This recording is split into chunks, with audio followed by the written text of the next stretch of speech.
Have we like just suddenly found the perfect yellow matte eyeshadow? All right, well, this was a little bit of a surprise. No. Okay, wait, what? It has been a hot minute since I've shown any love to e.l.f. Cosmetics, and to tell you the truth, I haven't really been keeping up with their newer releases this year. I think it's time we get back in the loop with them, shall we? So in this video, I'm gonna be trying a bunch of new to me e.l.f. products. Some of them are relatively new releases, and some of them have been out for a while. But first, if you're new here, hi, my name is Miranda. Welcome to my channel where we talk all things budget beauty. If that sounds interesting to you, then become the newest member of the Slashed Squad by hitting subscribe and the bell icon. All of the new e.l.f. makeup that I have is eye and lip focused, so let's zoom you in. The first product that I want to talk about is actually one that I have been using, but I wanted to sort of update my thoughts about, the e.l.f. Putty Eye Primer. So I bought this because everyone was raving about their putty face primer, so I was really excited to try this eye primer. It's in white, which I like to use for more colorful looks. But the texture, while it started out like a putty and a little bit softer, this dried out so quickly, like after one use. I'm still gonna use it today because I am stubborn and it's still very full. I can kind of make it usable by warming it up with my finger and just kind of going into the pot for a while. But it really does have sort of a dry consistency, and maybe this product just isn't necessarily for me because my eyelids do tend to get dry, and I don't think it does much to like smooth out my actual eyelids. It does accentuate any texture, and it almost dries down too quickly as well. Like, I don't feel like I'm able to blend it out evenly enough before it sets. Let me know what your thoughts are if you've tried the Putty Eye Primer, and is it a lot different from the Putty Face Primer? I am so excited to jump into this eye palette. I've been wanting to try it for so long. It's the e.l.f. 18 Hit Wonders palette. So just at first glance, when this was released, this looked like the perfect rainbow palette. I mean, without having tried it and testing the formula, just the shades that they decided to put in this palette, I think are very smart and wearable, because we do have like a straight up rainbow row here, but we have enough neutrals where you could get use out of this palette on an everyday basis. It's not gonna be your bold eyeshadow palette. So I think I want to create two separate eye looks today. That way I can really try the majority of this palette. I want to try both the bold bright shades and the neutral shades. This will be fun. Okay, so I'm going to start with Solar, which is this bright yellow, and that is going to be my transition shade on my bright eye. I think I mentioned in my last video actually how I haven't found a matte yellow eyeshadow, either drugstore or high-end, that I thought really performed well. This one right off the bat is actually pretty pigmented. It looks pretty similar to how it looks in the pan, so it's translating well. As I'm blending, it doesn't seem to be losing any of its pigmentation either,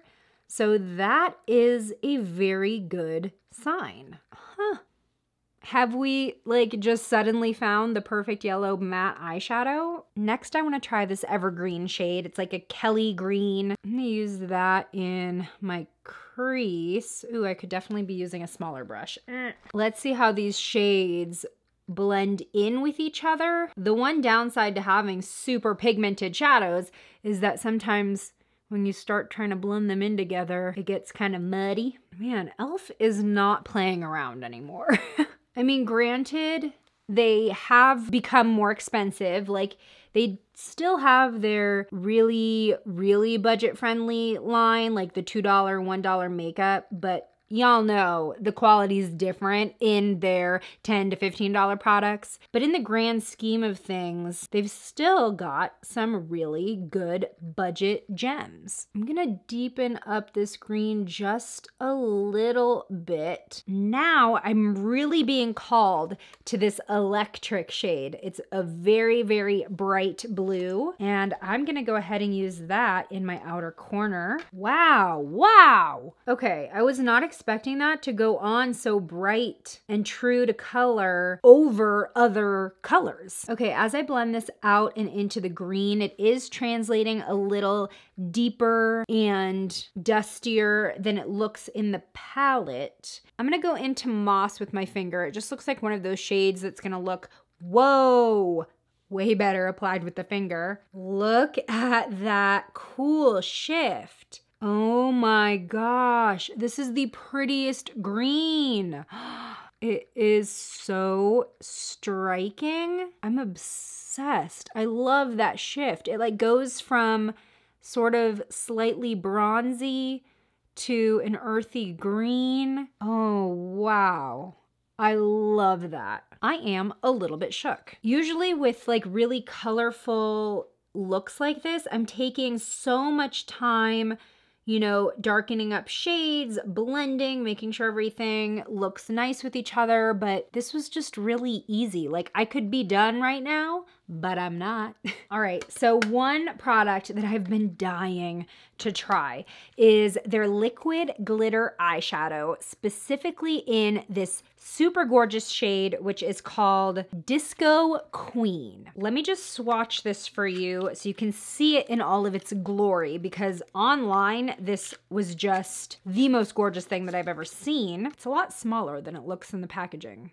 Okay, so this is supposed to be like a silver holographic liquid eyeshadow. Sorry, I have a stain from a lipstick swatch that I did earlier today. Here's what it looks like. It doesn't look so bad on camera. It's just a little bit more translucent than it looked online. Like this looks a lot more like a glitter topper than a glitter eyeshadow that I would be able to blend out all over my eye. My plan for this was to use it as a liquid eyeliner sort of product, like on a brush, but I don't think it's opaque enough for that. I'm gonna save this for the neutral eye because I think it'll just look a little bit better with those colors now that I know that it's mostly just the glitter. I have a few of their No Budge Retractable Eyeliners to play with. This is in the shade Navy, and I think I'll just do sort of a smoky vibe. You know what though? I'm gonna go ahead and tightline with the black one. And these are waterproof liners, so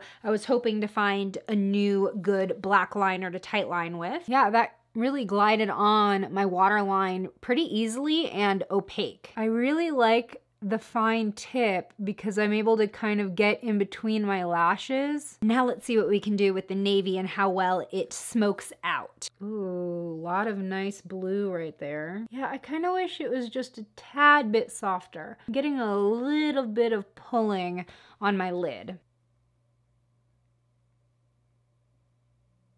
I'm a little underwhelmed. If it was a little softer, let me see if I can warm it up on the back of my hand. If it was a little softer, it would be blending easier while maintaining more of the color. I feel like I'm blending the color away. The color is really pretty when you first apply it. I like that it's not so dark blue that it could be mistaken for black. Like it's very obviously blue, but I am having kind of a hard time getting a smoky vibe without like shearing it out. I added a little bit of mascara, and here is the finished bright and bold eye look using these e.l.f. products. Gotta say, I'm pretty impressed with these colors so far. I think it's really hard to find workable yellows, greens, and blues, especially at the drugstore level in terms of eyeshadow, and these were very easy to apply. They looked really true to pan. They were easy to blend. I'm actually really feeling this. All right, let's move on to the neutral eye. I'm gonna go into Summer, which is a peach shade. Though it's a bit muted, it's not super strong or orange leaning, at least in the pan. Let's see. That'll be my transition shade. Oh no, that's subtle enough. Yeah, that's fine. This is a really nice transition shade for me. It's like not too warm. So in terms of neutral shades, Supreme looks like the obvious choice for a crease color. It is a darker brown, but it looks like it sort of has like warm undertones to it, or even like mauve-y undertones to it. Yeah, that's like a soft, neutral toned brown. I'm not gonna lie, it's been a while since I've tried e.l.f. eyeshadows. Probably the last eyeshadows I tried from them were those little like 10 pan palettes, the rose gold one, and they had like a Mad for Matte one. I really do think, even though those are actually pretty good palettes, their eyeshadow formula has definitely gone up since the last time I tried them. I'm gonna go into Quartz, which is a light rosy champagne shade, and I'm gonna use that on my lid. Now, I'm not sure if you can see this, and I've failed to mention before, but a lot of these shades are giving me a little bit of kick up in the palette. I'm not sure if you can see it getting a little dusty over here. Yeah, this is like an icy, delicate petal pink. I wonder if it would also look a little bit more pigmented. Yeah, these satins look so much better when you apply them with your finger versus a brush. I'm gonna highlight this side with Pave, which is another very pale, somewhat pinky shade. Wow, you know what? That Quartz shade gave me a ton of glitter fallout or shimmer fallout. So right now with the shadow, this would be a very straightforward, simple, everyday look that I definitely wear, but let's kick it up a notch with that glitter eyeshadow. I am still gonna go ahead and apply it with a brush so that way I don't gunk up the applicator. And this I'm gonna go ahead and pat over that pink. Oh, snap. Okay, wait.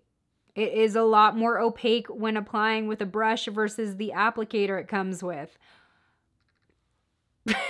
Okay, well, now we know. I'm sitting here like, okay, I'll play. I'll use you as a topper. And it's like, no, I'll perform how you thought I was going to perform all along. All right, well, this was a little bit of a surprise. I'm going to end up like cutting this crease. Wait, this is actually really cool. Okay, well, here's the deal with these glitter eyeshadows. If you want to use it as just a glitter topper, you can apply it like to your finger and pat it on, or use the built-in applicator. If you want it to come out more opaque like this, use a brush. You can use a little concealer brush like I did. I actually think this is like a concealer / lip brush, so a lip brush would also work really well, because this is what I thought I was gonna get, and I would have put it on that side. Well, so much for this being like an everyday look, huh? That is too funny. I just want you to be able to see that holographic shimmer. I'm not sure if it's picking up the color in the shimmer versus just the silver kind of undertone to it. But in person, I'm seeing super iridescent, shifty glitter. It's actually not necessarily holographic. Let me rephrase. It's iridescent and it shifts between like pink and purple and green, but I'm not seeing like a full-on holographic spectrum. All right, well, that look came out way different than I thought, but it's still pretty cute. I think with this side, I'm going to go in with the No Budge Retractable Liner in brown. I'll use black again to tightline. Oh my gosh, did I just do like Wizard of Oz or Wicked eyes, like the Good Witch and Elphaba? Tell me that's not what this looks like. Wait, this would actually, should this just turn into like a Halloween tutorial and like do a half face? That'd be a pretty good Halloween costume though, huh? I'm just darkening up the lash line. I'm not making this a really thick line. The brown feels slightly creamier. I wonder if those pencils dried out on their way to me. You know what I'm just noticing is that I'm getting a lot of transfer from my upper waterline onto my bottom waterline. I was like, when did I line my bottom waterline? You didn't.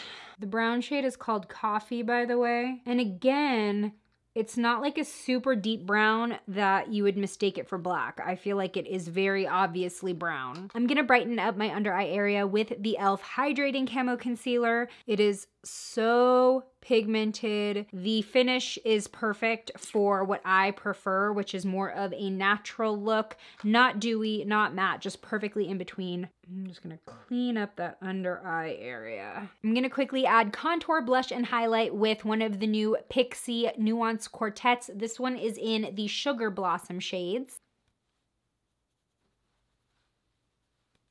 On to the last new e.l.f. product that I have to try today. These are actually relatively new, I believe. I have 4 of their SRSLY Satin Lipsticks to try on. Not all of them are gonna look good with both of these eye looks, that's for sure. Anyway, okay, this first shade is Persimmon. Wow, okay. Well, a lot of pigment. As you can see in one swipe, we're getting a ton of color. They're creamy but not slick. I actually do like the consistency. They're easy to put on. Okay. Oh my God, so much is going on right now. Well, this is definitely a shade that I would have worn more in the thick of summer and spring. Not so much right now unless I was going for like a Halloween-y sort of vibe, but it is a very bright orange. It goes on very evenly. The color just pops out at you. So nothing against the lipstick itself right now. It's just not my color. Okay, let's move on. This one's called Taffy, and this just looks like that sort of rosy mauve shade that I gravitate to the most. So pretty. Oh yeah, that's really pretty. These are really comfortable to swipe on. There is no tugging at all. This one feels a little balmier though than the Persimmon shade, but it's still not feathering or anything. It really smooths out my lip lines a lot. This is also a pretty good year-round shade as well because it's not too dusty or dark, but it's also not too bright. The next shade that we're gonna try is Cider. Now this one is a little bit of maybe a terracotta. I'm not sure. I guess we'll find out once we swatch it. It's definitely a brown, but I think there are some heavy red undertones there as well. Ooh, I like this. The more I swatch these lipsticks, the more I am falling in love with this formula. Oh my gosh, this is the prettiest shade. No. Okay, wait, why is this gonna be my favorite out of all of them and it's already broken in the tube? No. Okay, I just gotta be really careful. This is definitely my favorite shade so far, especially with fall. I love it. Actually, this shade totally works for both sides of the face. And finally, we have Cocoa, which this looks like it's gonna be a straight up dark brown. Ooh, this also actually looks like it has a pretty strong red undertone to it. Let's check it out. Oh my gosh, I am living. Oh my God, I'm gonna be wearing this all fall long. Wow, I think surprisingly enough, these lipsticks are my favorite part of everything that we tried today, with the palette coming in as a close second. Oh my God, this is so tragic. Okay, so it's not transfer proof, but I will say that like doing the kiss test didn't necessarily mess anything up or make it look any lighter or faded. So there's that. I'll probably review these on my blog, which is slashedbeauty.com in case you didn't know. So if you're curious about how these perform throughout the day, go head over there. What did you think of all of these e.l.f. products? Have you tried them before? Is there anything else you want me to try from the brand? Let me know in the comments below. Today's shout out goes to Carmelina. Thanks for being a member of the Slashed Squad, and join me over in this video next where I go through and swatch 50 highlighters in my latest makeup declutter. I'll see you over there. Bye!